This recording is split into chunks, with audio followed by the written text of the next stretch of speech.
El segundo de nuestros objetos le tocaría ubicarse en cualquiera de n-1, o sea, hay n-1 variantes. Y así, cuando van ocupándose cajas, pues van quedando variantes y al final, observen ustedes que, bueno, pues las distintas variantes se multiplican. Es decir, yo tengo n para el primero, que a su vez se combina con n-1 variantes para el segundo, que a su vez se combinan con n-2 para el tercero, y así el resultado es n factorial, que es esta operación que ustedes conocen. Entonces quiere decir que para un conjunto de n objetos que sea un grupo simétrico, un grupo, pues hay n factorial elementos. Entonces, cuando nosotros estábamos tratando el problema del 1, 2, 3, solamente habíamos tomado 3 de las posibilidades, pero yo les decía que en realidad había 6 permutaciones diferentes que uno puede realizar con esos 3 números. Bueno, vamos a introducir un tipo de símbolo que se usa mucho cuando se trata de permutaciones, que es precisamente este. Es decir, esto lo que significa es que en nuestra distribución de objetos en sus lugares o subcajas, pues el objeto 1 estaría en la alfa 1, el 2 en la alfa 2, etcétera, etcétera, etcétera. Y por supuesto, nosotros podemos sin ninguna dificultad este conjunto de etiquetas también designarlos por un número, es decir, la etiqueta 1, la caja 2, la caja 3, etcétera. Resultado que al final lo que uno tiene es una manera de arreglar a los números en distintos ordenamientos, voy a decir mejor, de ellos mismos. Por ejemplo, nosotros en la clase pasada veíamos esta permutación del 1, 2, 3, ¿no? Que es la primera permutación cíclica, donde el 1 pasa al tercero, el tercero al segundo, el segundo al primero y el tercero al segundo. Bueno, visto de esa manera, la notación que correspondería a esa operación que nosotros estuvimos discutiendo sería esta. O sea, donde está la posición del 1 va el 2, donde está la posición del 2 va el 3, y donde estaba originalmente la posición del 3 va el 1. Y en cualquier caso, ahora con esta notación uno va a poder encontrar las diferentes permutaciones o arreglos o disposiciones que se tienen para un conjunto de n objetos. Entonces, por ejemplo, con el conjunto de 3 objetos completo, yo tendría 6 posibilidades, o sea, 3 factorial, 3 por 2 por 1. Ahí tenemos la primera de las realizaciones es la natural, ¿no? Que los objetos están organizados siguiendo su propio orden, el orden de los números. Pero empieza a cambiar, es decir, esta sería la que estábamos viendo hace un rato, la primera perturbación cíclica. Esta sería otra de esos elementos en donde en realidad mantengo el 1 en la primera posición, pero intercambio el 2 con el 3 en sus posiciones, y así se pueden dar cuenta que están 6 diferentes ordenamientos, que son las permutaciones de 1, 2 y 3.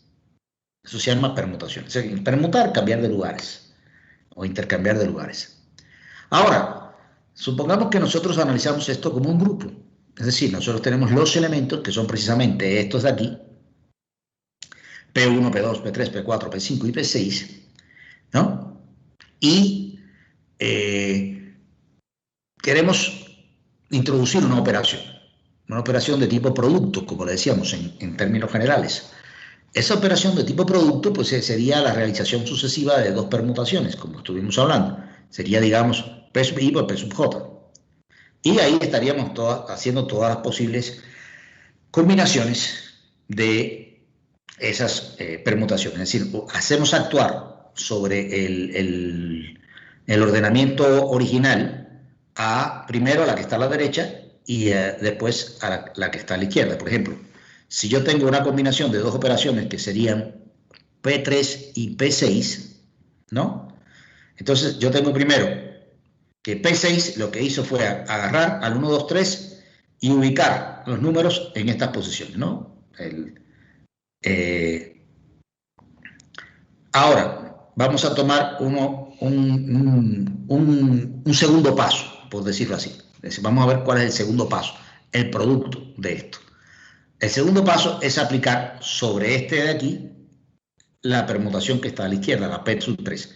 ¿Qué nos dice? Bueno, dice que al actuar sobre este ordenamiento, este de aquí, el 312, el elemento que está en la primera posición va a quedar en la primera posición. Aquí va. En la segunda posición va a estar el que está en la tercera, ¿no? En la segunda va a estar el que va en la tercera. Entonces aquí va un 2. Y en la tercera va a estar el que estaba en la segunda, que es este. Por lo tanto, aquí va un 1. Y fíjense ustedes que como resultado de ese movimiento, obtuvimos otro elemento del conjunto que es P5, ¿no? O sea, en el primer paso, lo que se hizo fue pasar el 3 a la primera posición, el 2 que estaba en la posición, o sea, fíjense, estaba aquí, ¿no? El 2 se va a intercambiar con el 3 y el 2 y el 1 con el 3, aquí me pasó 1 con 3, 2 con 1, sí, 3 con 2, así es. Y en el segundo paso se hace 1 con 1, el primero va al primero, el segundo de aquí va al tercero, míralo aquí, el segundo, veremos por arriba, el segundo, ¿quién es? Este. ¿A qué posición va? Al tercero. Pum, aquí lo mando. El tercero, que está acá, es este. ¿A qué posición va? A la segunda. Y va en el medio. Y así se hace en todos los casos. Es decir, uno arranca, por ejemplo, haciendo esta primera sobre P1, ¿no? Y dice, bueno, en la primera de P1, que es esta P3, la que estoy haciendo aquí, ¿no? Digo P6, que es esta. Entonces, al actuar, él lo que está haciendo es llevarse a la primera posición, que aquí está la tercera, que es este. Mírenlo acá. A la segunda posición se va a llevar al que está en en la segunda posición se va a llevar el que está en la primera, que es 1, ¿no? En la segunda se va a llevar a la primera. ¿Quién era la primera? El 1. O sea, fíjense que esto siempre actúa originalmente sobre la primera permutación natural, 1, 2, 3.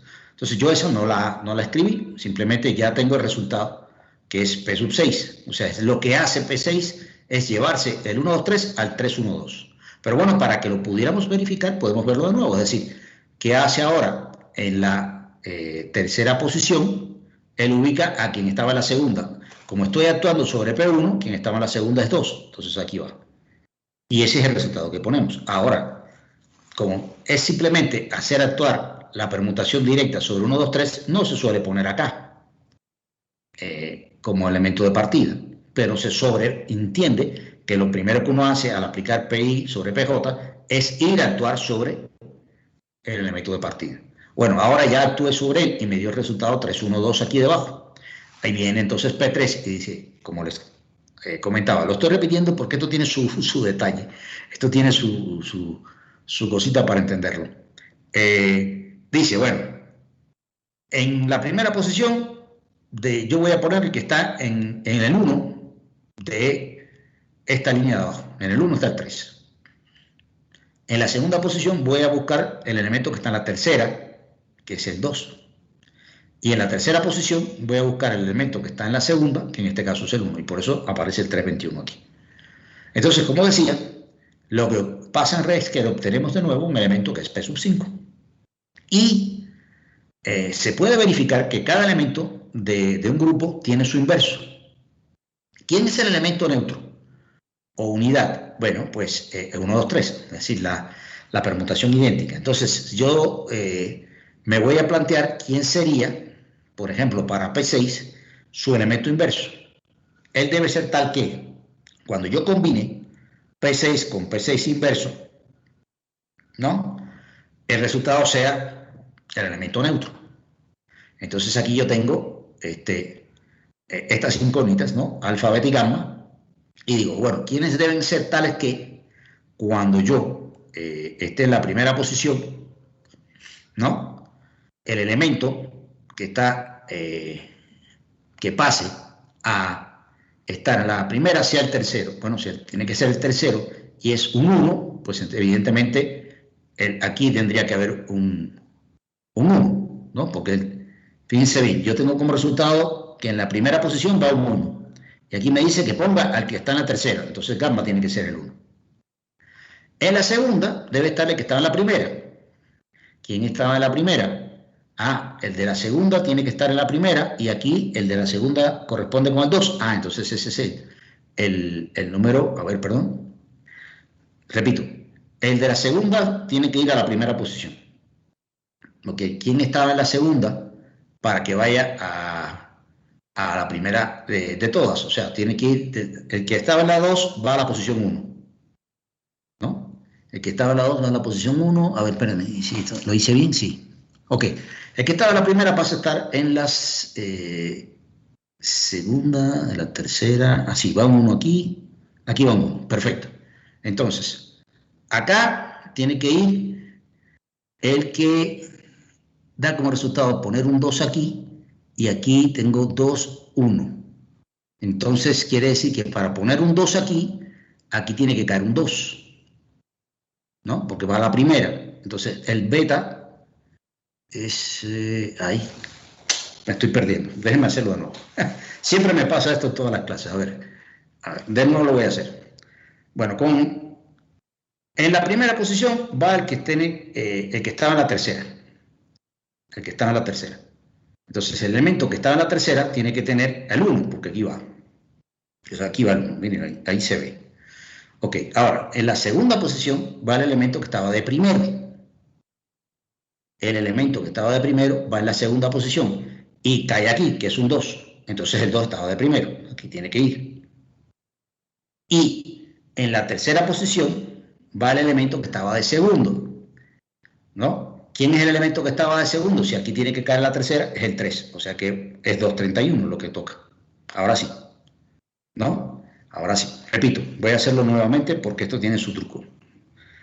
Yo tengo estas tres incógnitas y aquí tiene que caer el 1, 2, 3, porque este es el elemento unidad o identidad. Vale, entonces tiene que caer un 3 aquí y él me está diciendo que de estos números que hay acá, es el tercero de los que hay aquí el que debe ponerse de primero, pero el primero es 1. Por lo tanto, el tercer número, gamma, este de aquí, es 1. Aquí va, ya lo puse aquí. Ahora dice, en segundo lugar, va a ir el elemento que aquí está en la posición 1. ¿Ok? Que aquí está en la posición 1. Ahora, el 2 pasa a la posición 1. El 2 de aquí pasa a la posición 1. ¿Quién es el 2? Beta. Y beta va a la posición 1. ¿Quién está en la posición 1, que es la segunda? ¿Quién está en la segunda? 2. Aquí está. Entonces el 2 era el elemento que me faltaba poner aquí. Ahora, ¿quién es el último, ¿no? Estábamos hablando de este de aquí, ¿no? El tercero de acá va en la segunda. El tercero va en la segunda posición. En la segunda posición tendría que haber alguien aquí que, a ver, el que está en la segunda. El que está en la segunda es 2, ¿no? Entonces, a ver, vamos a poner 3 va el 2. Se lo había hecho bien. Vamos a ver de nuevo. Discúlpeme, pero esto me pasa siempre. Y lo practico muchas veces, pero siempre se me va. A ver, alfa, beta, gamma, esto es correcto. En el primero va el que estaba en el 3. Ok, entonces si en el primero va el que estaba en el 3, va un 1. Entonces ahí va un 1. En el segundo va a estar el que estaba en el 1. ¿Quién está en el segundo? Un 2. Por lo tanto, tiene que estar aquí. Y en el tercero estaba el que estaba en el 2. ¿Quién va a ir a parar al 2? Al tercero. El 3. Bueno, entonces estaba el que faltaba, que era este, ¿no? Y entonces ahora tengo un P sub 2. Pueden probarlo con todos los demás, haciéndolo así, y van a ir encontrando que todos y cada uno de los elementos tienen un inverso que está en el propio conjunto. Y eso es un requisito, si no, no sería un grupo, ¿no? Es decir, observen que lo que hay que hacer es ubicar en las posiciones a los que estaban ordenados aquí. Esta es la primera posición y va el que estaba en la tercera de este arreglo de aquí. Ajá. ¿quién está en la tercera? Bueno, pues que esté en arreglo y que va en la primera. Si en la primera va el 1, pues en la tercera tenía que ir el 1. En la segunda posición va el que estaba en el 1, en este arreglo. Pero en la segunda posición lo que tengo es un 2, por lo tanto en el 1, en ese arreglo, va el 2. Y en la tercera posición, de aquí, va el que estaba en la segunda, ¿no? En la tercera va el que estaba en la segunda y en la tercera es el 3, por lo tanto en la segunda va el 3. Así como se hace. Es decir, esto de aquí indica en qué posición va y este de aquí va a indicar el lugar que estaba dentro de este orden. Entonces, si el tercero va como primero, pues aquí en esta tendría que ir ese tercero, ese gamma. ¿Pero quién es? Bueno, pues el 1, 2, 3, porque ya me sé la respuesta. Entonces, ese es el 1 es el que va de tercero. Y así se hace con todos. Resultado, que se encuentra que todos estos elementos tienen su inverso en el propio conjunto. Ya eso es un requisito adicional. Y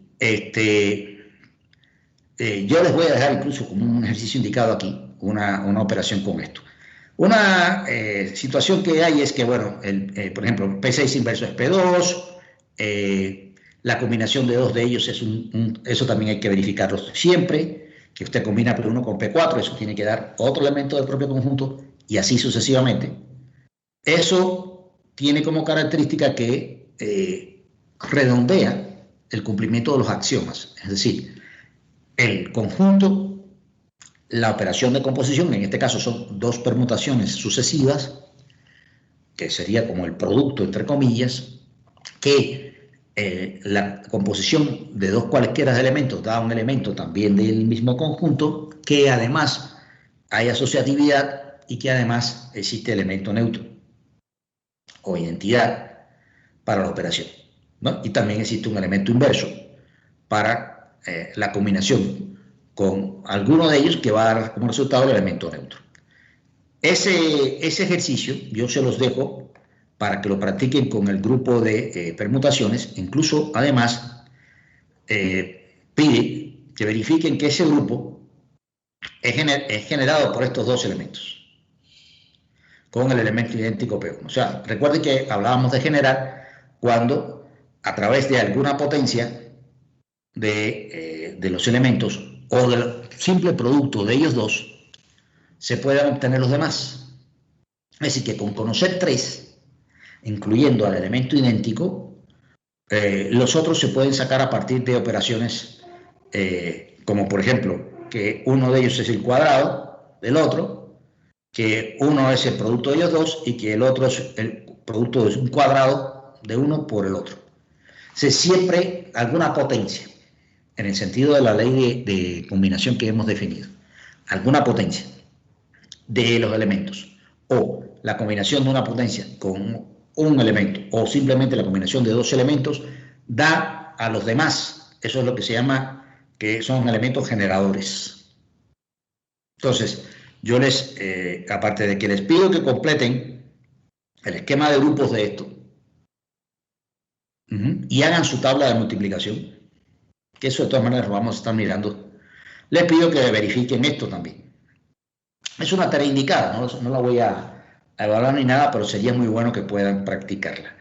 Ahora, una de las cosas por la que se estudia mucho este grupo es porque, como les decía, en el caso de los grupos finitos, es decir, donde hay un número finito de elementos, prácticamente cada grupo finito de orden n es isomorfo con un subgrupo de este grupo de las permutaciones. Recuerden que grupos isomorfos tienen las mismas tablas de multiplicaciones, ¿no?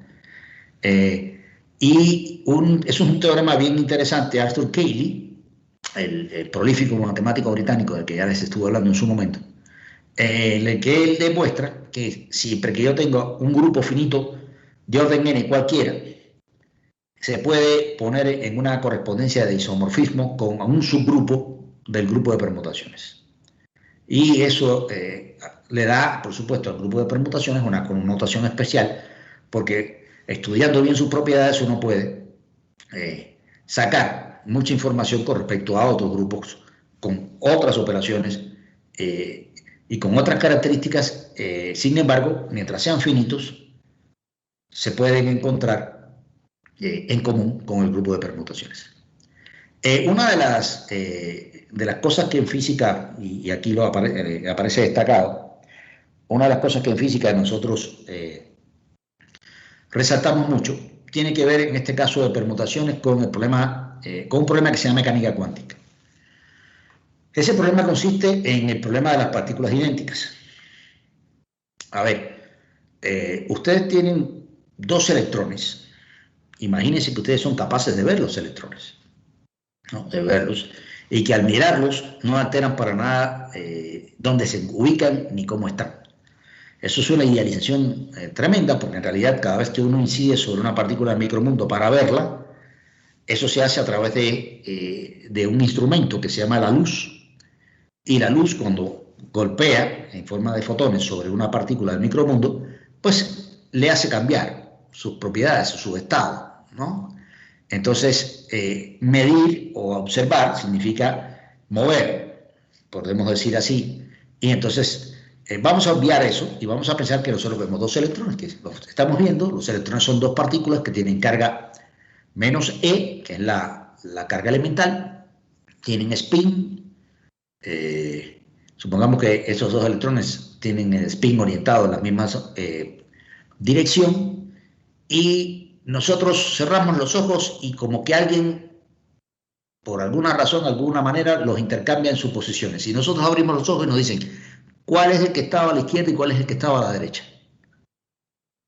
Y pues no vamos a poder decir nada porque son exactamente igualitos. Si no tienen ninguna etiqueta que diga yo soy el rojo, yo soy el verde, o yo soy el de la izquierda, o yo soy el de la derecha, pues evidentemente no vamos a poder saber si se movieron o si se quedaron en el mismo lugar, ¿no? ¿Por qué? Porque son indistinguibles, son exactamente idénticos, y entonces, pues, usted deja de observar el conjunto, y en ese momento puede haber ocurrido allá adentro un cambio de posiciones de todas esas partículas, pero cuando vuelve a mirar, si todas están en las mismas posiciones originales, aunque no sean las que estaban en ese momento inicial, en esas posiciones, usted ve exactamente la misma película, la misma imagen. Eso se llama indistinguibilidad. Y en mecánica cuántica, cuando uno trata con estas partículas elementales, si uno, por ejemplo, intercambia en un sistema las coordenadas de uno y de otro. Yo tengo un electrón que tiene una coordenada R1 vector y el otro tiene una coordenada R2 vector. Y yo lo intercambio el que estaba en R1 con R2 y R2 con R1, y cuando uno tiene, el sistema queda exactamente igual. Las propiedades son exactamente las mismas. Porque lo importante es que en R1 y en R2 había un electrón, ¿no? Entonces, como no los puedo etiquetar, no puedo ponerles una banderita que diga, mira, por allá va el de la banderita rosa o el de la banderita morada, pues evidentemente cualquier permutación que uno haga o intercambio de esas partículas va a dar como resultado una configuración que no se puede diferenciar de la original. Y entonces, dada esa propiedad, la descripción mecanocuántica de estos estados tiene que hacerse en términos de cantidades o magnitudes que sean invariantes ante el intercambio o permutación. Es decir, que si yo las escribo matemáticamente e intercambio en el argumento de nuestras cantidades las posiciones de dos cualesquiera de los electrones, el resultado descrito tiene que ser exactamente el mismo. Y entonces estos fenómenos de permutaciones o el estudio de las permutaciones tiene mucho que ver con cosas en física, como por ejemplo la descripción de los estados mecanocuánticos. Dice que no estoy entrando en detalles de la mecánica cuántica, pero sí estoy poniendo un hecho que es una cosa fundamental de la naturaleza, y es la indistinguibilidad de partículas idénticas, es partículas con la misma masa, la misma carga, el mismo spin, pues simple y sencillamente no hay forma de diferenciarlas, y pues no hay otra manera de describir un sistema que conste de ellas que hacerlo de modo tal que sea invariante ante los intercambios o permutaciones de las partículas. Entonces les decía que aquí hay un ejercicio indicado. Como yo voy a subir la clase esta hoy, pues acá lo tienen. Sería muy, muy útil, no tiene que ser para pasado mañana ni nada semejante, o sea, que en la medida que vayan estudiando lo hagan un poco para practicar, porque fíjense que yo mismo que me trabo tanto en esto de las de explicar las permutaciones, pero bueno, ahora sabiendo a dónde tienen que llegar, pues pueden practicarlas a su vez y quedar claro cómo es que se ordenan este tipo de ejercicio. ¿Qué pasa?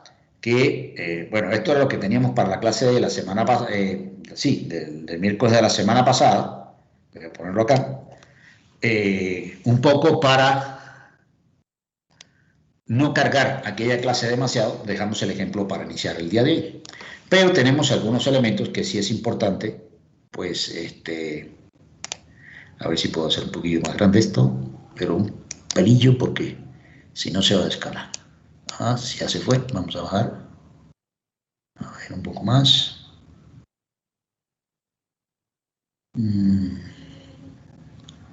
Es una cuestión de pulso aquí, a ver si lo logro encentrar, no todavía.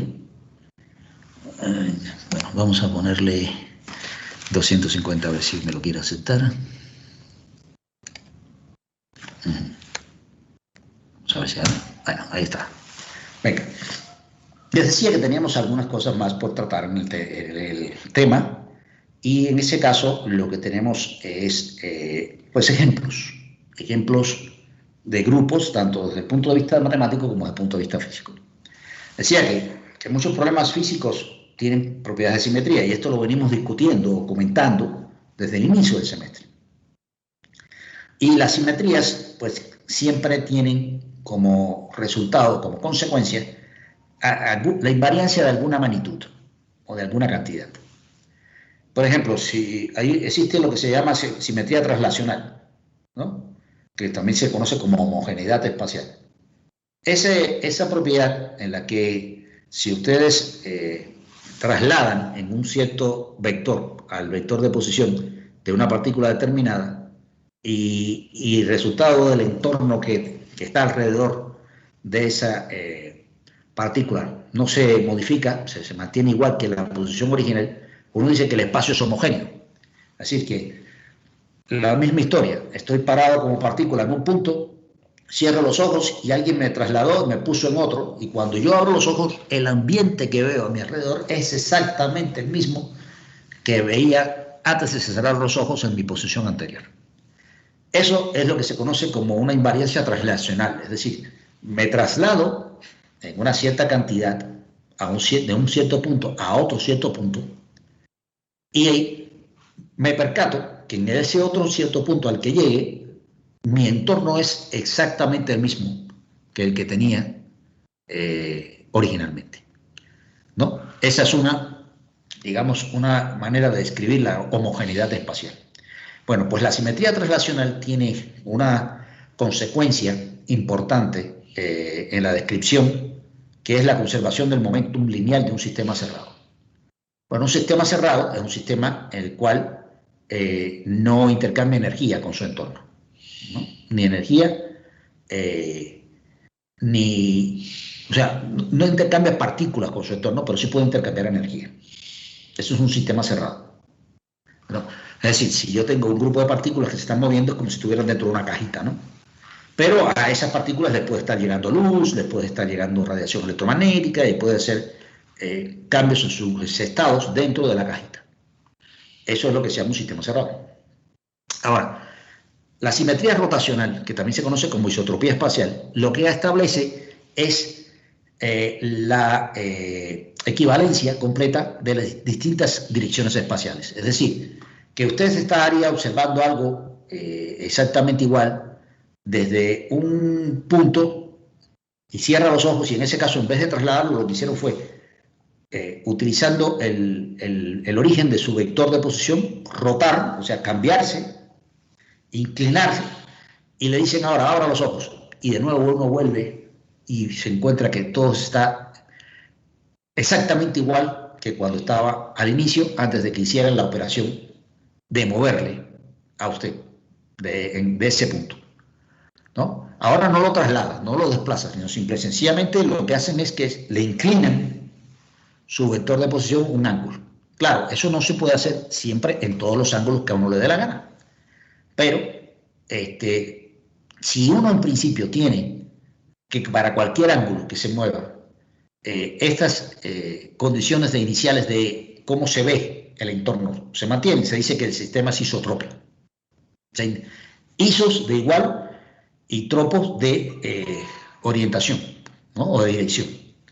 Entonces, esa propiedad, fíjense bien, que tiene que ver con la invariancia ante rotaciones, conduce a la conservación de una cantidad física importante que es el momentum angular, que me imagino que ya ustedes le conozcan, que es, visto desde el punto de vista de la mecánica, pues se describe como el producto de R con P, el producto vectorial, R cruz P, donde R es el vector de posición y P es el vector momentum lineal, ¿no? Bueno, pues cuando se habla de simetrías, estas son, digamos, las más elementales, pero existen simetrías a otros niveles, ¿no?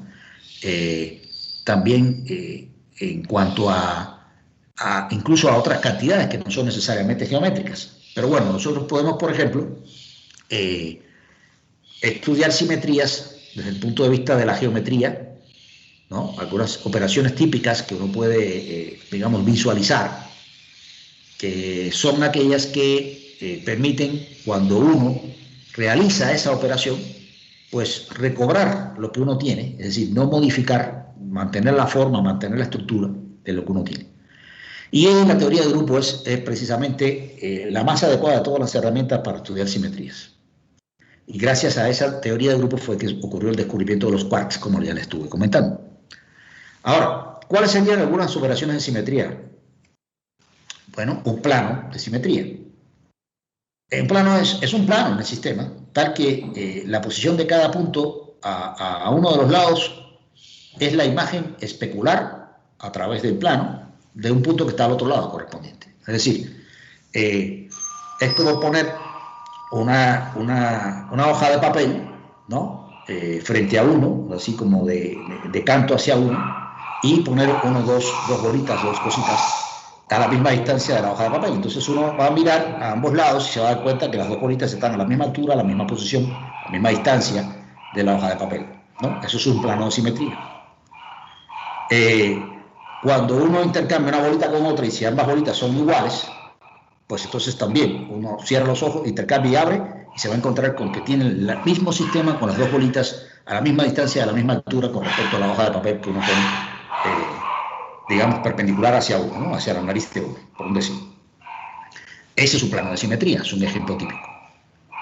Ahora, también puede suceder que yo tengo una orientación determinada y ocurre una cierta rotación en un ángulo dado con respecto a un eje. Por ejemplo, un eje de rotación, pongan el papel sobre la mesa y pueden, en el centro de la hoja de papel, ahí hacia arriba saldría perpendicular un eje, digamos, Z. Y la hoja de papel nosotros la rotamos teniendo al eje, ¿no? como manteniendo al eje y rotando alrededor, haciendo los giros alrededor del mismo. Entonces, si uno rota una hoja de papel 180 grados, la deja igual. Digo, si es un papel carta, ¿no? Si uno la rota 360 grados, también. Entonces, ese es un eje de simetría para las operaciones de rotación con respecto a esa hoja de papel de 180 y 360. Y se llama eje de simetría. Otra operación típica es cuando uno tiene un centro de inversión. Bueno, es un punto con respecto al cual, cuando uno hace el cambio del vector de posición por su opuesto en signo, va a recuperar exactamente la misma ubicación. Imagínense un cubo que en los bordes, en los vértices, perdón, tiene unas bolitas. Todas las bolitas son iguales, ¿no? Bueno, si ustedes se paran en el mero centro del cubo, en el mero centro, donde se cortan todas esas diagonales ahí que van de un vértice a su opuesto, y miran hacia uno de los vértices, y de pronto cierran los ojos y la bolita que estaba en ese vértice se la ponen a uno en la espalda, o sea, la llevan a la posición opuesta, y a la anterior, y a esa que estaba en la espalda la ponen de frente. Cuando usted mira, se van a dar cuenta que tiene exactamente el mismo cubo con las mismas bolitas, ¿no? Quiere decir que el centro del cubo es un eje un centro de inversión. Es decir, que cuando se hace el cambio de R por menos R con respecto a ese punto, uno conserva completamente la situación que tenía de partida, ¿no? Evidentemente, los centros de inversión, así como los planos de simetría o los ejes, se tienen que elegir adecuadamente, no son arbitrarios, ¿no? Por ejemplo, un mismo cubo tiene ejes planos de simetría que están atravesando en perpendicular las distintas caras, ¿no? Paralelos a algunas y perpendiculares a otras, ¿ok? Y con ejes de simetría podríamos decir lo mismo, ¿no? Es un eje en que se rota y que, digamos, pasa por el centro de una cara del cubo y se rota alrededor de él. Y si es un cubo con aristas cuadradas, o sea, un verdadero cubo, evidentemente, pues rotaciones de 90 grados van dejando sin cambio las posiciones de los puntos, de la misma manera que nosotros describíamos al triángulo aquel, ¿no? Al cual vamos a volver ahora. Y también puede haber combinaciones de esas operaciones, es decir, pueden vincularse inversiones con centros de rotación. O sea, son combinadas. Primero se rota y después se invierte, o al revés, primero se invierte y después se rota. Pero siempre se hace de modo tal que quede invariante nuestro sistema. Que, como les decía, cierro los ojos y cuando pasó todo los abro y ¿qué ocurrió? Si yo veo todo exactamente igual. ¿Ok? ¿Cómo se pueden ver las rotaciones? Y aquí es importante porque hace un tiempo estábamos hablando de esto, cuando estábamos viendo las transformaciones ortogonales de coordenadas, ¿recuerdan? Miren, existen dos maneras de ver las rotaciones. Es decir, yo tengo, digamos, un punto original, que es lo que se conoce como P en X, Y. La vista activa sería mirar, ¿no?, que se produce un cambio hacia P en X', Y'. Es decir, del vector que yo tenía originalmente aquí, en las coordenadas X, Y, pasa a un vector que tiene el extremo en las coordenadas X', Y', y el origen se mantiene. Ahora, existe también una manera de ver cómo uno hace una rotación, pero en vez de girar al cuerpo, en vez de agarrar a mi vector y moverlo, que es lo que sucede aquí, lo que se llama rotación o vista activa, en vez de girar al cuerpo, lo que se hace es girar el sistema de coordenadas. Eso es lo que se conoce como una rotación o una vista pasiva. Es decir, yo sigo dejando con respecto a mi sistema original, a mi vector, en la posición que estaba, XY, pero lo que hago en este caso es rotar el sistema de ejes, de modo que el prima se obtiene cuando yo muevo el sistema de ejes y mido las coordenadas con respecto a ese sistema que está rotado o que está desplazado con respecto al original. O sea, los dos resultados son la misma cosa. Uno es, bueno, ver en efecto cómo se mueve un vector de una posición a otra, o sea, el cuerpo se va de una posición a otra, con una rotación en un ángulo determinado, ¿no? Y en este caso es una rotación en sentido horario. Bueno, en la vista pasiva lo que se ocurriría es que yo considero como que no se ha desplazado con respecto al sistema original mi posición, pero lo que ocurrió es que para describir esa misma posición, el sistema de coordenadas se rota y en el sistema rotado yo doy cuál sería el correspondiente punto, o sea, cuáles serían la X' y Y'. Y en este caso la rotación se realiza en sentido antihorario, es decir, el movimiento del sistema coordenado con respecto a un eje que pasa por el origen, que está aquí, ¿no? Mírenlo aquí, esta bolita, se realiza en sentido positivo o en sentido antihorario. Ahora, en ambos casos, las coordenadas viejas y las nuevas se relacionan de la misma forma. Si mi eje de rotación es el eje Z, o sea, el que sale de acá de la pantalla, y este es el eje X y el eje Y, entonces las coordenadas Z y Z' se mantienen iguales. ¿Por qué? Porque al rotar alrededor de ese eje uno no las modifica para nada.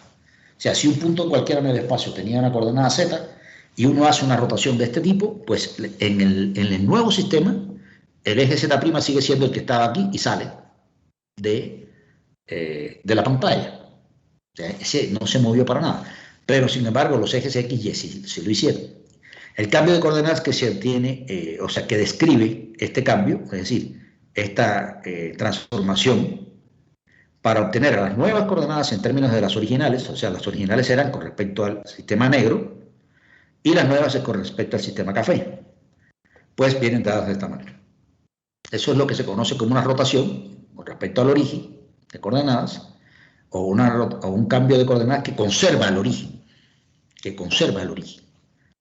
Entonces, claro, eso es un caso muy particular en el que estoy poniendo yo el eje de rotación en la dirección Z, y trabajo, digamos, con los ejes, todo muy tranquilo, pero en general yo puedo hacer un cambio, una rotación, puedo también hacer una reflexión o puedo hacer una inversión, puedo hacer todas esas operaciones que les mencionaba, describiendo a las coordenadas del punto, en un ambiente o un sistema de referencias diferente, ¿no? Entonces eso se hace a partir de una estructura matricial, que es esta de aquí, ¿no? Donde las nuevas coordenadas, y fíjense por qué estoy insistiendo en esto, porque se parece mucho a lo que estuvimos viendo de las formas cuadráticas, ¿no? Cuando hacemos el proceso de diagonalización. Bueno, en esencia, en formas cuadráticas lo que estamos haciendo es una cosa como esta. Las matrices que hacen ese cambio son matrices ortogonales y tienen como características, como les decía, determinante igual a la unidad, etcétera, etcétera, ¿no? Bueno, pues esta matriz ortogonal es la que se encarga, al conservar el origen, porque evidentemente si el origen es un centro de inversión o es por ahí pasa un eje de simetría, pues evidentemente nuestras transformaciones deben conservarlo. O sea, si hacemos cualquier transformación que nos quite a la referencia, al lugar de donde nos estamos refiriendo para medir, pues entonces no tiene sentido. O sea, estamos cambiando constantemente la descripción del problema. Entonces, si conservamos nuestro origen, por ejemplo, las nuevas coordenadas se relacionan con las viejas de esta manera, y una de las características fundamentales es que es una matriz ortogonal, es decir, su determinante es módulo de unidad, o más o menos 1. Si fuese menos 1, es que la operación que está ahí, realizada mediante ese efecto caracterizada por esa matriz, tiene un número impar de reflexiones, porque las reflexiones o las inversiones cambian el signo. Y cuando tiene 1 es porque se ha realizado un número par de inversiones. Entonces, la matriz que correspondería a esta rotación que yo les describí aquí, alrededor del eje Z, en sentido antihorario con un ángulo θ, tiene esta matriz. O sea, la parte Z, fíjense que las coordenadas Z y Z' se mantienen iguales, y con una ley como esta, las X' y Y' estarían relacionadas entre sí. ¿Ok? Esta es una matriz típica de rotaciones con respecto al eje Z, rotaciones en el plano, o de una transformación de coordenadas ortogonal que conserva el origen, ¿no? En general, cuando uno hace una transformación de este tipo, la distancia del punto al origen no se modifica. O sea, por eso es muy importante hablar de que se conserva el origen. Y se conserva el origen, y si se realiza mediante ese tipo de transformación, que tiene módulo unidad en su determinante, la distancia del punto al origen ya se ha descrito en un sistema, el original, sin primas, como el nuevo primado, tiene que ser la misma. Y eso les decía que en física es muy importante porque usted está describiendo a fin de cuentas un sistema que es único y no puede cambiar su tamaño o cualquier otra propiedad que esté involucrada porque yo simplemente cambie de sistema de referencia para que se me sea más cómodo.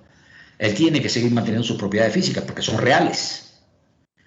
Entonces, este tipo de transformaciones es la que resulta conveniente precisamente para esa descripción. Bueno, vamos a ver unos ejemplos, ¿sí? ¿Cómo podemos asegurar que un punto es un eje de simetría? Que por un punto pasa un eje de simetría. Ajá. Bueno, si cuando uno hace una operación, ya sea en un valor discreto, digamos, de ángulo, el resultado es que pasas de un punto de nuestro cuerpo o figura o de sistema a otro que también pertenece al mismo. Veamos un momento el ejemplo de la clase pasada del triángulo. ¿No? O sea, yo tengo un eje de simetría, por ejemplo, un plano de simetría, por ejemplo, sería, en este caso es un eje, porque estamos en 2 dimensiones, el que pasa por el punto R y es perpendicular. ¿Por qué? Porque cuando yo agarro un punto de aquí P y hago una rotación, un cambio especular, voy a parar al punto Q, que es un punto del triángulo. No lo voy a sacar acá afuera ni lo voy a dejar por acá. Va a estar justamente sobre la posición. Es decir, la figura se mantiene invariante.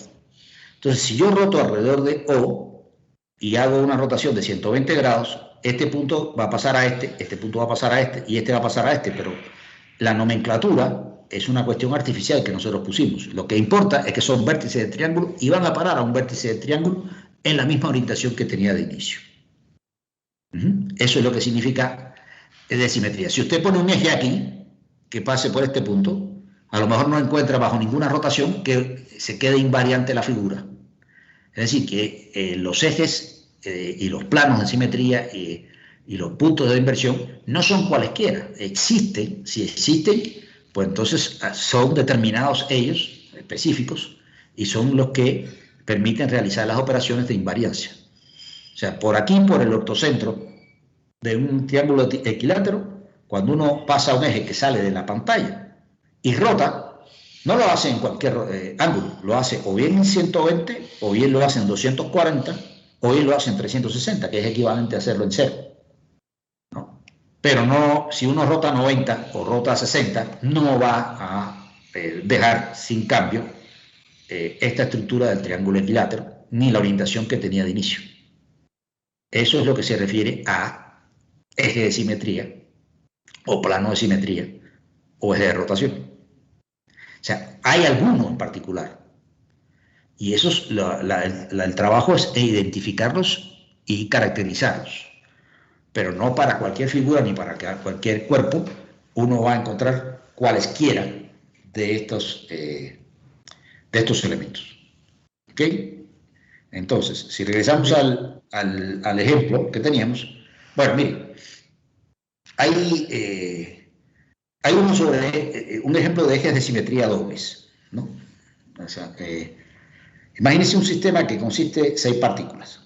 Hay 2 partículas que están en más menos A por el eje X, 2 partículas que están en más menos B sobre el eje Y 2 partículas que están en más menos C sobre el eje Z. O sea, están como formando un ortoedro, ¿no? O sea, no, si A y B y C no son iguales, eso no es un cubo, pero es como un prisma rectangular. ¿Ok?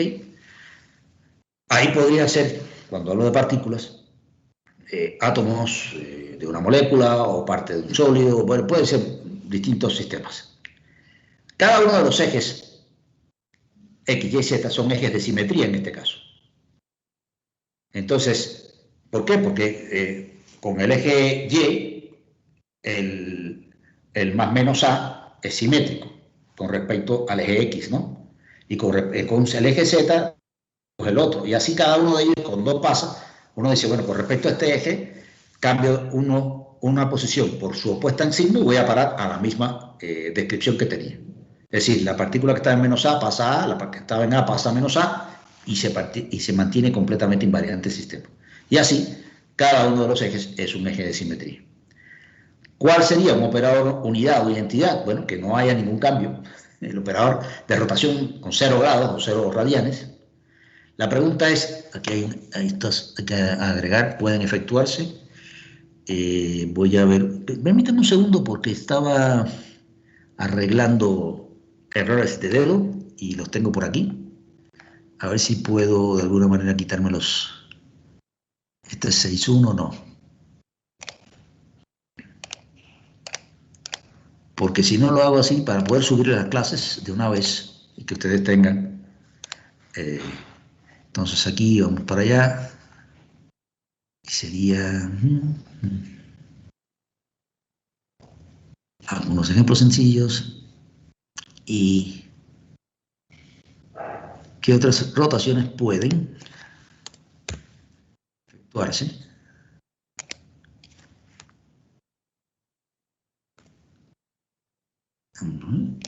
Voy a arreglarlo en el momento.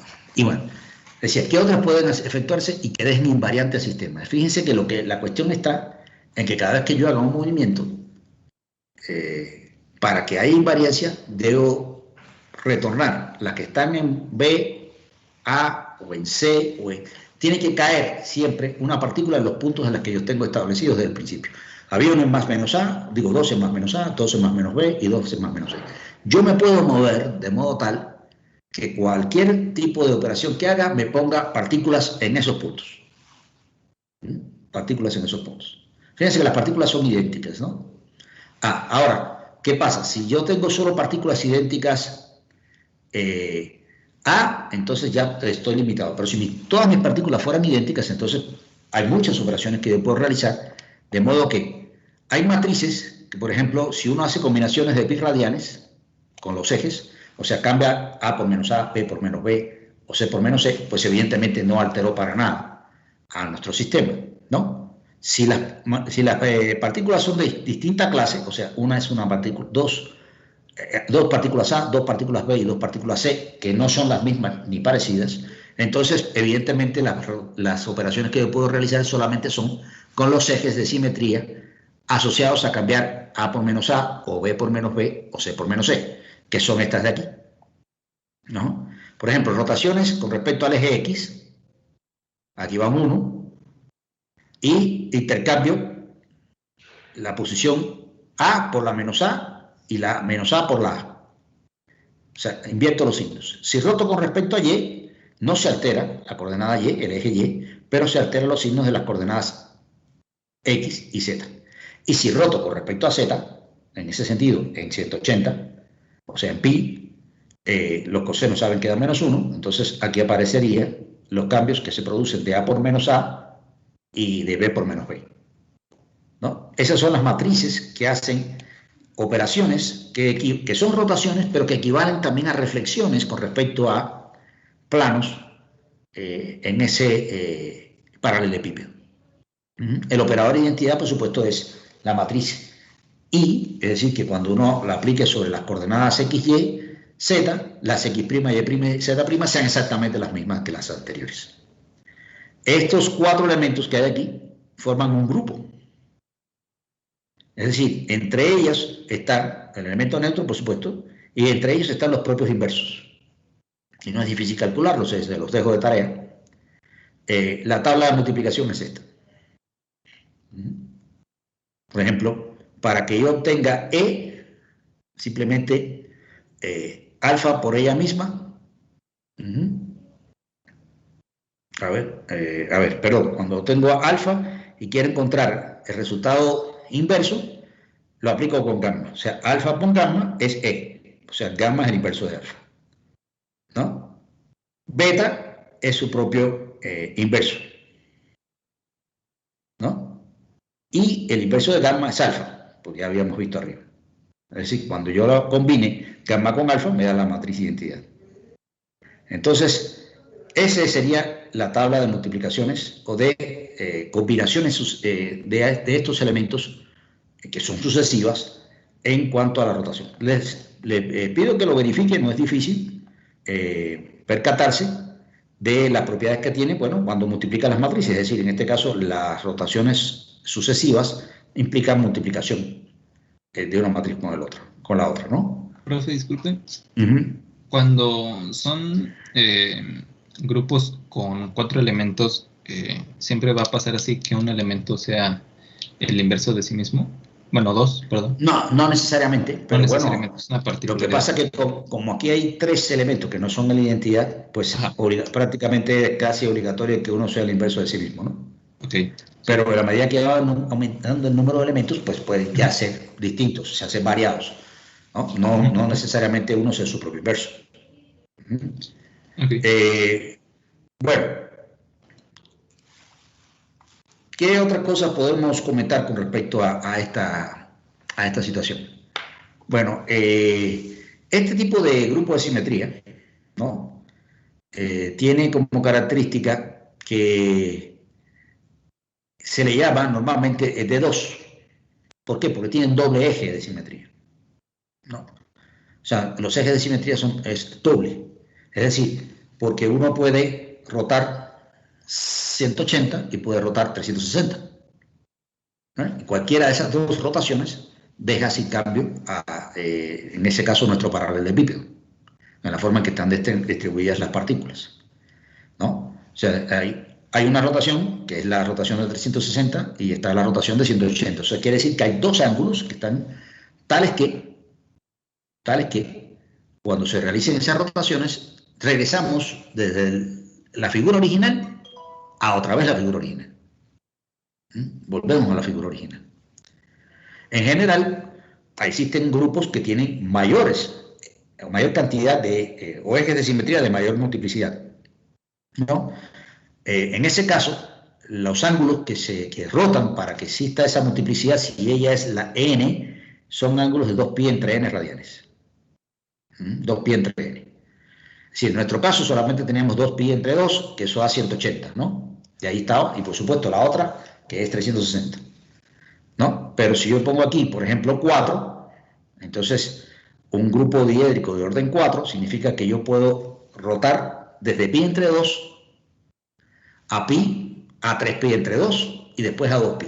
Tengo 4 posibles ángulos que me van a dejar invariante a mi elemento mediante rotaciones, ¿no? Entonces el eje S en particular de rotaciones se le llama un eje de cuádruple simetría, por ejemplo.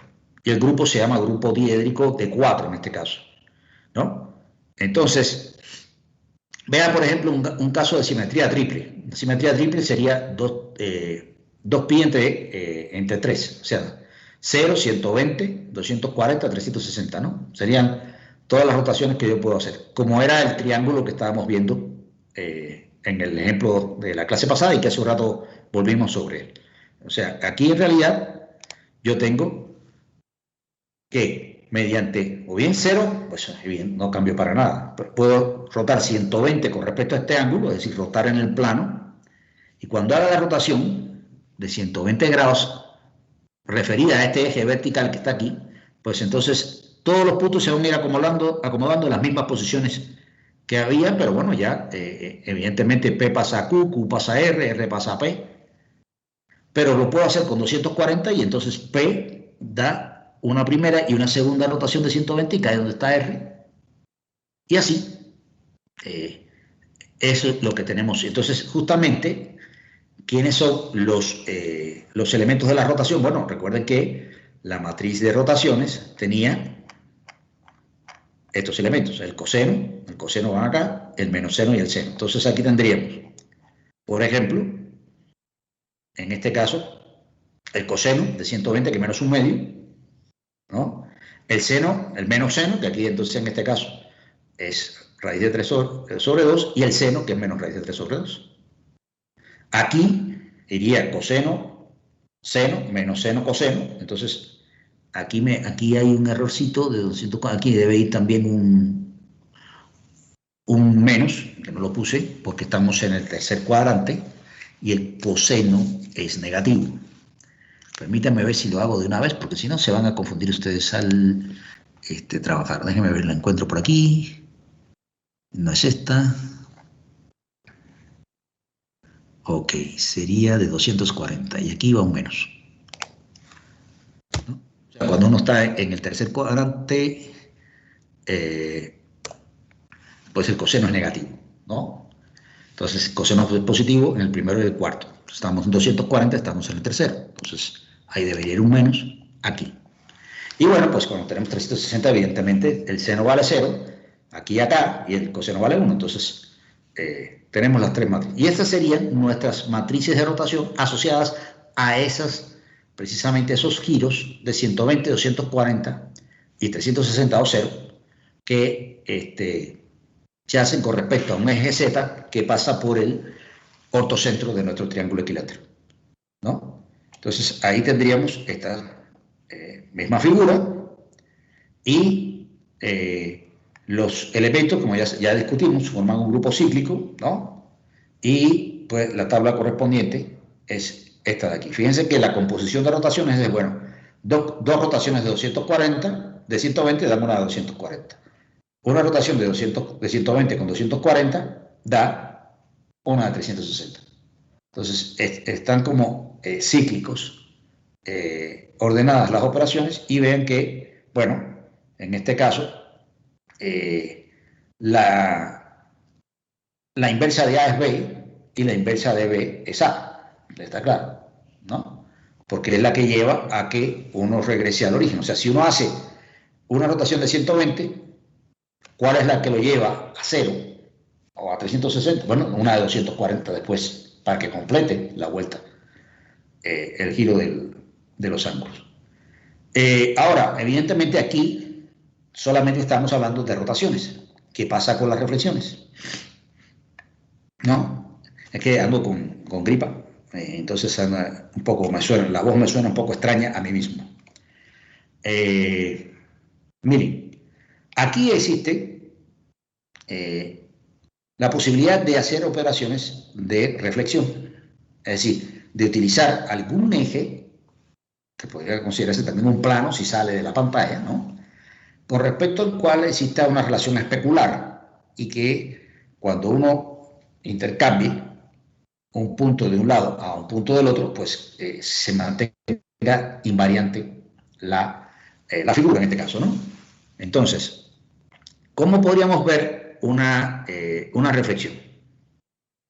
Una reflexión. Pues bueno, primero recuerden que la identidad, el triángulo se deja como está, ¿no? La operación A lo que hace es rotar en sentido horario, ¿no? Entonces ella rota, digamos, así, vamos a decir, ¿no? Viene de acá hacia acá, ¿no? P pasa a R, R pasa a Q, Q pasa a P.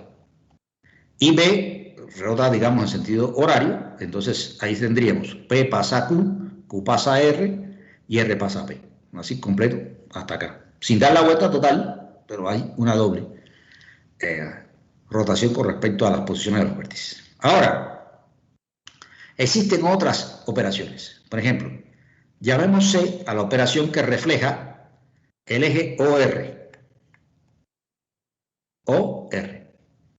Esa operación es tal que cuando con respecto a este eje yo intercambio P y Q y sea sin alterarse, queda sin alterarse mi triángulo.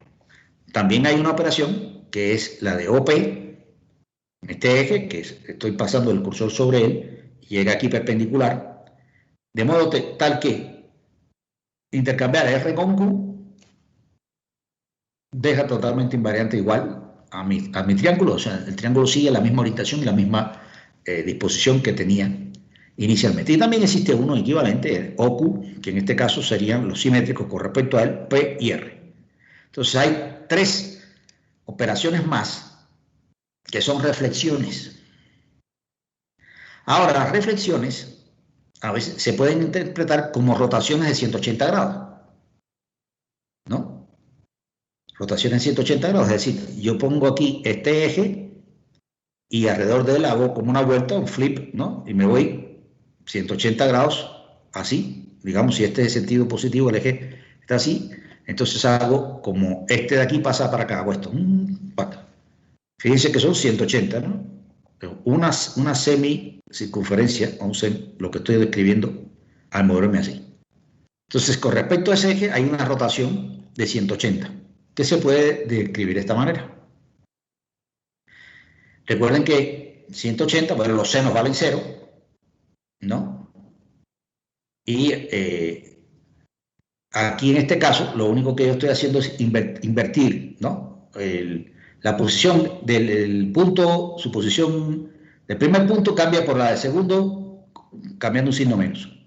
Déjenme ver si la tengo. Ah, sí, ok, sí, está bien. Ahí la tengo. Esta es la reflexión con respecto a ese eje que es OR. Ahora, con respecto al eje OQ, yo necesito hacer una reflexión, y fíjense, voy a hacer lo siguiente. Miren, este es OQ. Esta línea que estoy aquí la estoy trazando para que vean que, para mantener la figura, ¿no? Entonces, ¿cómo yo puedo hacer una reflexión con respecto a OQ? Porque bueno, con respecto a OR era simple y sencillamente hacer este cambio de 180, ¿no? Pero bueno, con respecto a OQ, ¿cómo yo puedo ver eso? Bueno, yo podría, por ejemplo, hacer primero una rotación de 240. Fíjense que la rotación con respecto a OQ es poner a P donde está R y a R donde está P, ¿ok? Entonces vamos a hacer primero lo siguiente. Vamos a hacer una rotación de 240. La rotación de 240 manda a P hasta acá arriba, ¿no? Y después, ¿qué es lo que hago? Imagínense que aquí yo tengo el eje Y pasando, ¿no? Entonces, la posición X de P, es 0, porque este es el origen, ¿no? El eje Y. Entonces, ¿qué hago una vez que tengo a P aquí? Hago una reflexión con respecto al eje vertical. Cambio X por menos X, o sea, cambio Q por R. O sea, aquí estaría pasando el eje Y, este es mi eje X, aquí cambiar X por menos X no altera a P, porque P está sobre el eje Y, por lo tanto X igual a 0. Y sin embargo, con respecto al eje X, Q y R tienen posiciones opuestas. Entonces, yo roto primero P240, lo pongo aquí, y después con respecto a este eje de simetría, hago una reflexión de cambio de X por menos X. ¿Cómo se interpreta eso? Primero, una combinación de las dos matrices. La primera viene la rotación. Esta es la matriz asociada. Y después viene la reflexión con respecto al eje vertical. Entonces, la matriz que representaría la reflexión, esta de acá, donde P y R se intercambian, es en realidad una matriz que está dada por el producto de estas dos. Primero la rotación y segundo la reflexión con respecto al plano de simetría. Y este es el resultado. Y podremos hacer exactamente lo mismo con respecto al eje OP, ¿no? En este caso, lo que habría que hacer es una rotación de 120 seguida de una reflexión en el eje X. Y sería esta la matriz. Entonces, la tabla de multiplicación, aquí hay que arreglar multiplicación. Permítame un segundo, de nuevo.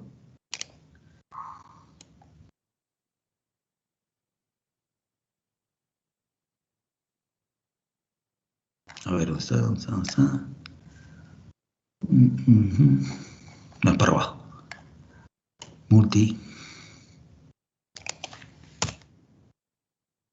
Ok. Vale. Pues sería esta. Es decir, ya hemos juntado todas las operaciones de simetría posibles. Las 3 rotaciones y las 3 reflexiones. Y observen ustedes que yo les recomendaría que lo hicieran, ¿no? Este es un grupo que tiene 6 elementos, 3 rotaciones y 3 reflexiones. Entonces, cada una de las matrices que hacen el trabajo de rotar o reflejar, son matrices 2×2, pues estamos en el plano. Estamos olvidándonos de, como máximo, el eje de rotación es invariante, es la dirección Z, eso no se toca, entonces solamente trabajamos con las regiones de rotación, es decir, las matrices que contienen esta parte. O sea, lo que estamos haciendo es una rotación de este tipo. Entonces, lo que nos interesa trabajar son con estas submatrices. Esa es una ventaja que tiene la forma de escribir esto, ponerlo en el plano y elegir adecuadamente el eje de rotación. Pero lo que sí les pido es que verifiquen que si estos son los elementos que hay, o sea, D, F, A, B, C y E, que es el de identidad, cuando ustedes combinen a esos elementos van a obtener siempre que cada combinación de dos de ellos va a dar un elemento del conjunto. Es decir, si lo ven desde el punto de vista de matrices, quiere decir que la multiplicación de dos matrices de ellas tiene que dar otra de las que están caracterizando las operaciones y que además se disponen de esta manera. Este ejercicio que hay aquí, esto que estamos viendo, de todas maneras lo vamos a tocar en la clase del miércoles, es un ejercicio tipo de grupos. Tipo, es decir, de lo que se pide en un examen. Normalmente. No quiere decir que sea el único, pero es tipo, ¿no? Y fíjense que lo interesante es que, bueno, es un grupo de 6 elementos, no es abeliano porque se pueden dar cuenta que no hay conmutatividad en, por ejemplo, A con B da E. Bueno, elegí un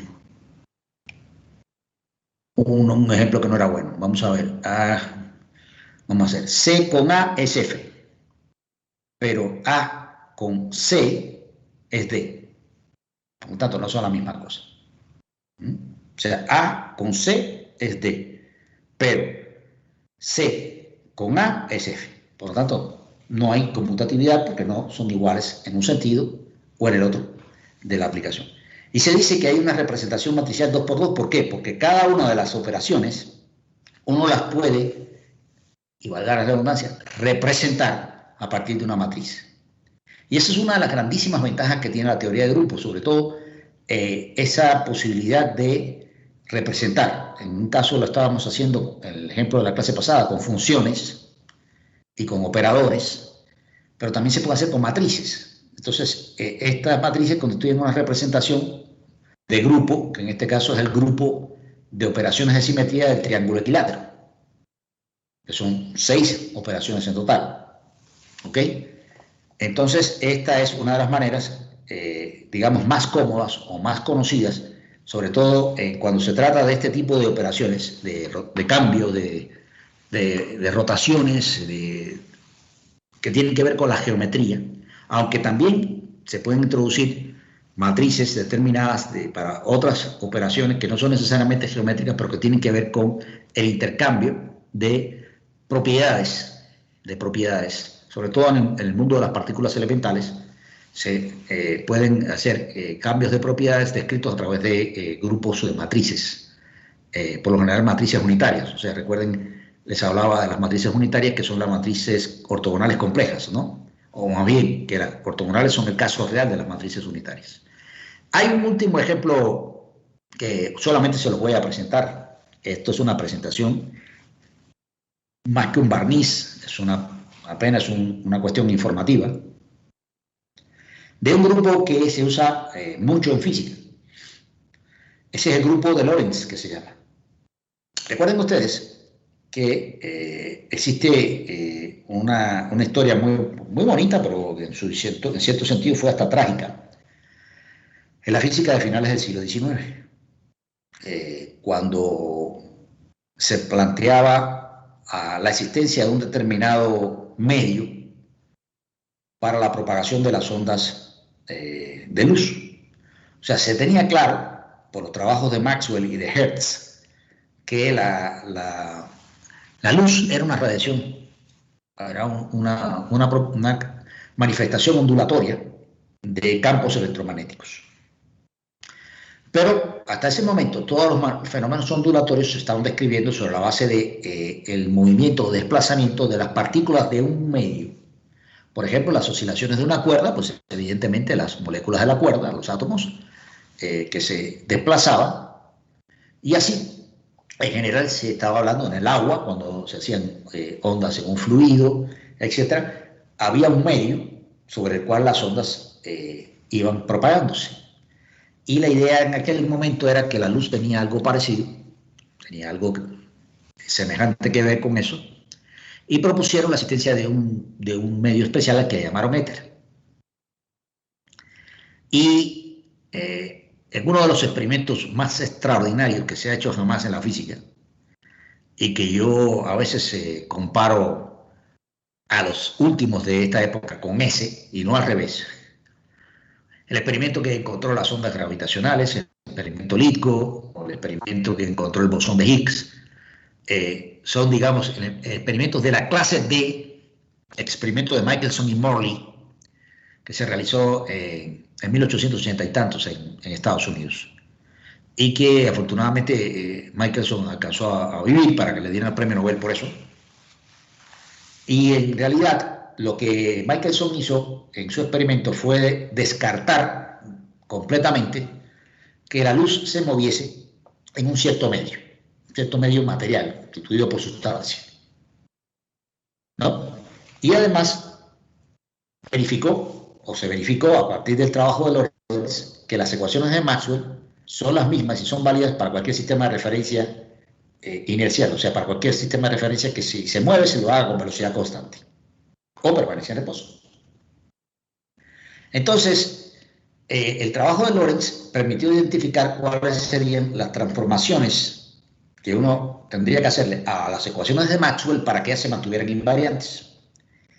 Después de eso, en 1905 apareció el famosísimo trabajo acerca de la electrodinámica de los cuerpos en movimiento, publicado por Albert Einstein, y la famosa teoría especial de la relatividad y todo lo que ha conllevado después. Bueno, en realidad, el sustrato matemático de eso pasa por la realización de unas transformaciones de coordenadas. Vamos a suponer que nosotros tenemos un eje, un sistema, hay dos sistemas de referencia inerciales, o sea, uno se mueve con respecto al otro con velocidad constante, y que tienen paralelos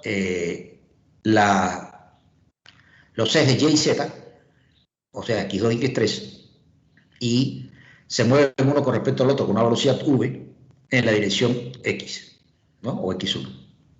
En ese sentido, las transformaciones de coordenadas necesarias para que se mantengan invariantes las ecuaciones de Maxwell, o sea, las ecuaciones que gobiernan la evolución espacio-temporal de los campos eléctricos y magnéticos, son estas de aquí, donde X4, observen ustedes qué cosa tan interesante, aparece la velocidad de la luz, el tiempo, y aquí aparece la unidad imaginaria. Esto fue un aporte que hizo un matemático alemán de apellido Minkowski, un poquito después de que surgiera la teoría de la relatividad especial. Beta es el cociente entre la velocidad con la que se mueven relativamente los dos sistemas de referencia y la velocidad de la luz. Y bueno, pues estas coordenadas son las que describen cuando uno está en el, digamos, en X1, las coordenadas de uno de los sistemas, a cómo la vería, o cómo se vería en el otro, en el que se está moviendo con velocidad relativa a V con respecto al primero. Entonces, bueno, vamos a olvidarnos de las direcciones Y y Z y vamos a trabajar solamente en la dirección X. Aquí, por ejemplo, si el movimiento se realiza en realidad muy lentamente con respecto comparado con la velocidad de la luz, entonces uno puede en principio hacer prácticamente igual a 1 este resultado, o sea, delta beta se desprecia, muy chiquitito, y el beta que aparece aquí, pues se sustituye precisamente por el delta beta. Entonces esto se puede escribir matricialmente de esta manera. Es una matriz 2×2. Les digo, olvidémonos de los ejes perpendiculares. Y nosotros tenemos una matriz, en este caso, que es la transformación de coordenadas, que se puede escribir de esta manera. Como la suma de dos matrices, multiplicada en este caso, por el valor absoluto de ese pequeño cociente de velocidades, matriz de identidad, que estaría en la diagonal principal, y los términos no diagonales que vienen dados por una matriz que se llama sigma, que es esta de aquí. No les voy a hablar más nada de sigma, simplemente es una matriz que aparece ahí, que después tiene otras apariciones en la física. Y entonces, en final, uno puede identificar de esta manera a la transformación que vincula las viejas coordenadas en términos de las nuevas, por decirlo así. Ahora, vamos a plantearnos que vamos a hacer eso n veces, es decir, vamos a repetir la transformación un número de veces, y en ese sentido vamos a llamar teta a n veces delta beta, ¿no? Esto se puede escribir de esta manera, es decir, esto es como si fuera una serie geométrica. Y entonces nos damos cuenta que en el límite, cuando n tiende a infinito, esto de aquí es justamente la definición de la exponencial de Euler. O sea, si aquí hubiese un 1, el límite cuando n tiende a infinito de 1 más 1 entre n a la n es e. Pero bueno, aquí lo que hay es matrices, entonces esto sería en la matriz funcional que tiene aquí en el exponente a lo que iría en el 1 antes, ¿no? En este caso es teta por sigma. Y esa es, digamos, la ley de transformación que corresponde a repetir n veces ese mismo procedimiento, suponiendo que la velocidad de desplazamiento entre un sistema de referencia y otro es chiquita, comparada con la velocidad de la luz. Ahora, esto que hay aquí es una función de matrices. Las funciones de matrices se entienden a través de su serie de Maclaurin. Es decir, ¿cómo uno entiende eso? A usted le puede poner aquí seno de una función, de una matriz. Uno dice, bueno, ¿y qué cosa es eso? En realidad, cuando uno habla de esa manera, es porque se entiende en el sentido de la serie del seno, y donde va la x, el argumento, se pone la matriz que corresponde. Entonces, la serie de Maclaurin de la exponencial, todo el mundo la conoce, 1 más x más un medio de x al cuadrado, más un sexto de x al cubo, etcétera, etcétera. Y teniendo además en cuenta que esta matriz en particular, sus potencias pares valen la matriz de identidad precisamente, entonces uno puede, utilizando solamente las potencias impares en un lado y las potencias pares en otro, convertir esto en dos funciones. La función seno hiperbólico, que es esta. Esto, les digo, véanlo con calma cuando yo les mande las notas, porque tienen que recordarse de la serie del seno hiperbólico, del coseno hiperbólico. El resultado es que finalmente la matriz de transformaciones se puede escribir en términos de este teta, que es esta cantidad que hay aquí, n veces delta beta, donde delta beta era el cociente de la velocidad con respecto a la de la luz. Entonces la transformación de Lorentz finita, es decir, realizada n veces, ¿no?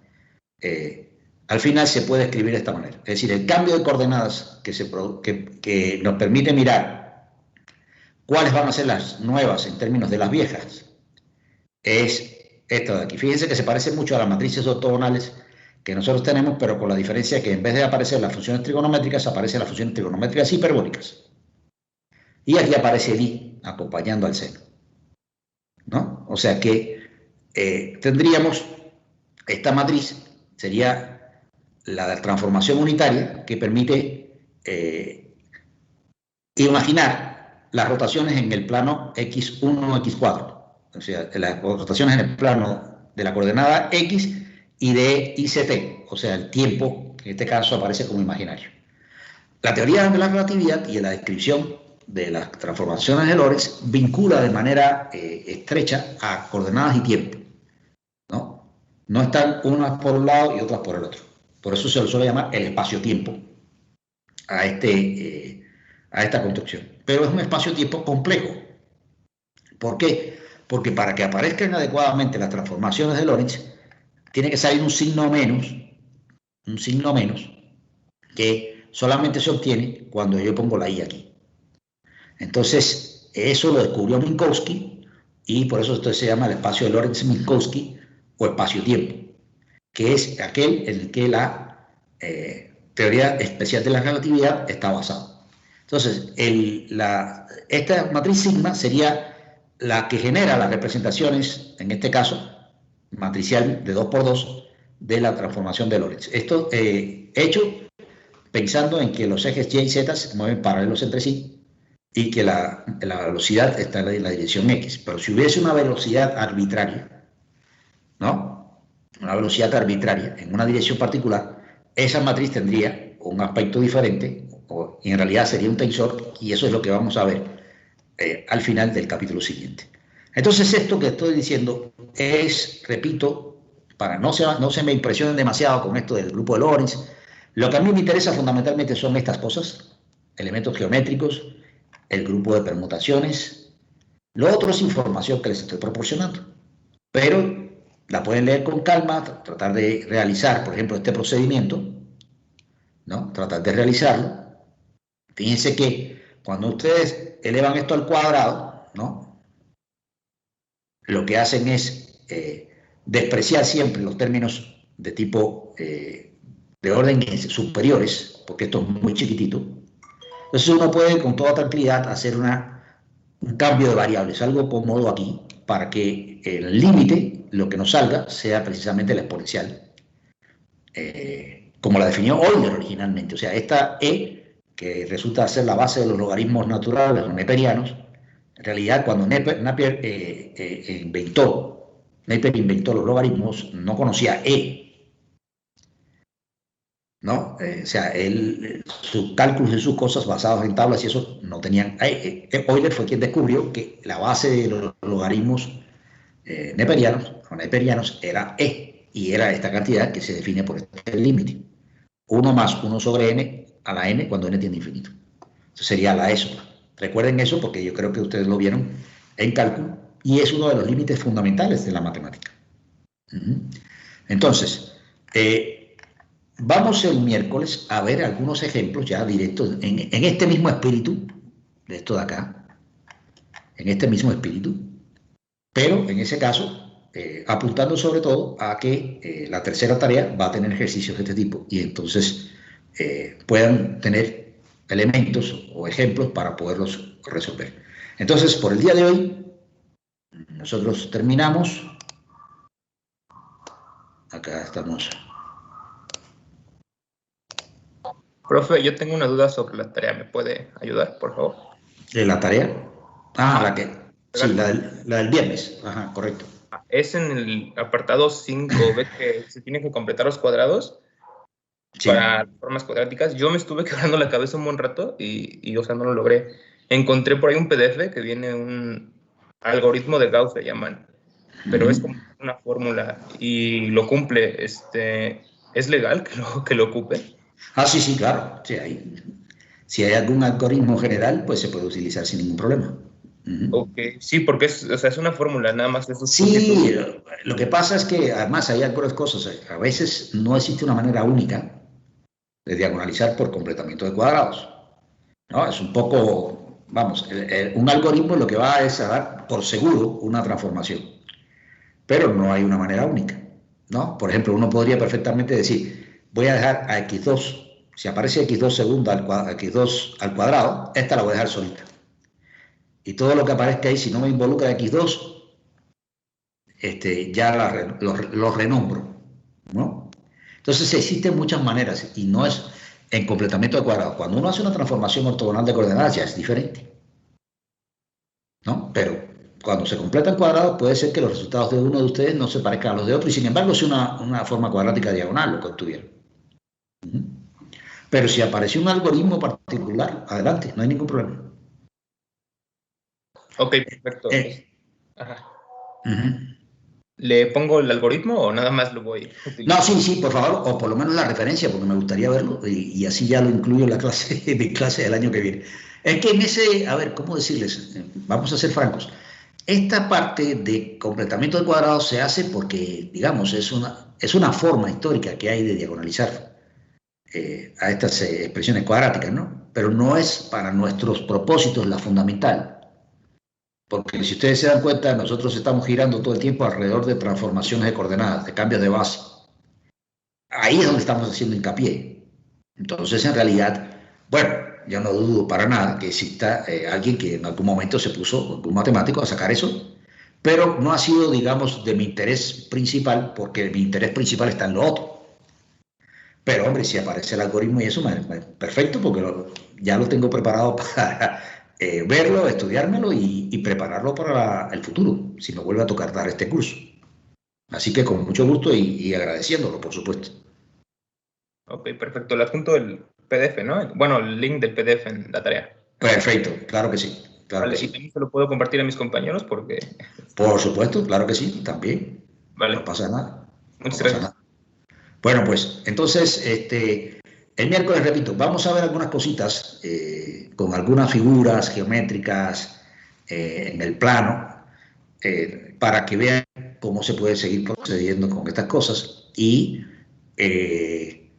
lo tengan como un ejemplo para posibles futuros ejercicios. La verdad es que la tercera tarea, que ya debería estarse orientando a finales de esta semana, para que se entregue a mediados de noviembre, no va a ser muy larga, ¿no? Porque realmente no hemos visto mucho contenido después de eso, y el contenido como tal, pues es un poquito más, ¿cómo decir?, más árido, entonces no va a haber tantos ejercicios. Yo creo que nos vamos a reducir un poco el número de ejercicios, pero sí insistir en aquellos que son ejercicios tipo para que se puedan ustedes apropiar de la forma y resulta que cuando al final en el examen, si en el temario que les toca sale algo parecido, pues lo puedan responder sin problemas. ¿Ok? Entonces nos vemos el miércoles.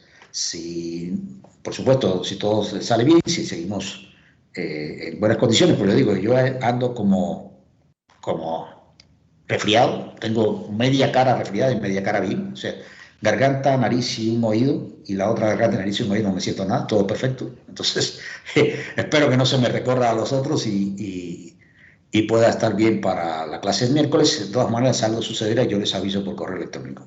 Que estén muy bien todos, cuídense mucho y hasta la próxima. Chao. Hasta luego. Gracias, profe. Bye.